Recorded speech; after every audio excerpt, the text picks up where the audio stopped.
गीता अध्याय 4 का अंतिम श्लोक, श्लोक नंबर 42।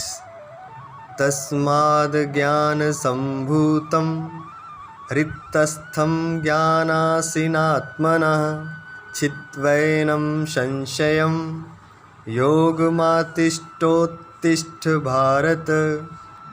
इसलिए हे भरतवंशी अर्जुन, तू हृदय में स्थित इस अज्ञान जनित अपने संशय का विवेक ज्ञान रूप तलवार द्वारा छेदन करके समत्व रूप कर्म योग में स्थित हो जा और युद्ध के लिए खड़ा हो जा। उत्तिष्ठ उत्तिष्ठ, तो अज्ञान जनित संशय का विवेक ज्ञान रूप तलवार द्वारा छेदन करना है। अज्ञान संभूतम आत्मनः संशयम ज्ञान सिना छित्त्वा, ज्ञान की तलवार से उसका छेदन करना है अज्ञान जनित संशय का। ऐसा करके योगम आतिष्ठ उत्तिष्ठ, ऐसा करके समत्व रूप कर्म योग में स्थित हो जा और युद्ध के लिए खड़ा हो जा। दो बातें यहाँ बताई गई हैं। पहले तो एक तलवार उठानी है। वो तलवार कौन सी है? वो विवेक ज्ञान रूप तलवार है। वह बुद्धि की तलवार है, वह सोच विचार की तलवार है, वह ज्ञान की तलवार है, वह विवेक की तलवार है, सूक्ष्म विचार की तलवार है।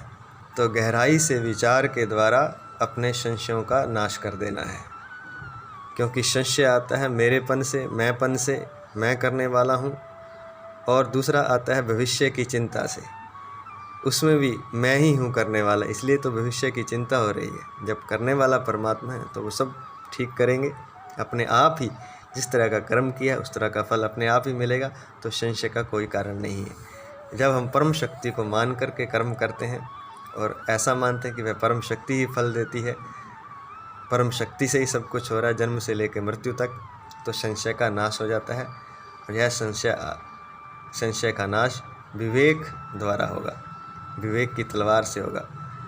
ऐसा करने के बाद पहले तो संशय का नाश करना है विवेक बुद्धि द्वारा, फिर क्या करना है? फिर कर्मयोग में स्थित हो जाना है। कर्मयोग कैसा? समत्व रूप कर्मयोग। तब समत्व रूप के बारे में बताया जा चुका है कि जो लाभ हानि, जश अपजश, सुख दुख, गर्मी सर्दी को समान मानते हुए जब कर्म में स्थित हो जाता है और परमात्मा के लिए कर्म करता है, तो वह समत्व रूप योग है, वह समत्व रूप कर्म योग है। तो इस तरह विवेक बुद्धि द्वारा कर्म करने से, समत्व रूप कर्म करने से तू युद्ध के लिए खड़ा हो जा। कहने का तात्पर्य है कि लाभ हानि, जश अपजश, जीवन मृत्यु आदि को त्याग करके तू अपना कर्म कर, अर्थात तू अपना युद्ध कर, युद्ध के लिए खड़ा हो जा। हम भी जीवन के युद्ध में लगे हुए हैं। हमारे सामने भी कुछ कर्म है, कुछ कर्तव्य है, वो हमारे लिए युद्ध समान ही है। जो भी कर्तव्य कर्म है, जो भी कर्म हमें करना है, चाहे विद्यार्थी है उसका कर्म है पढ़ाई करना,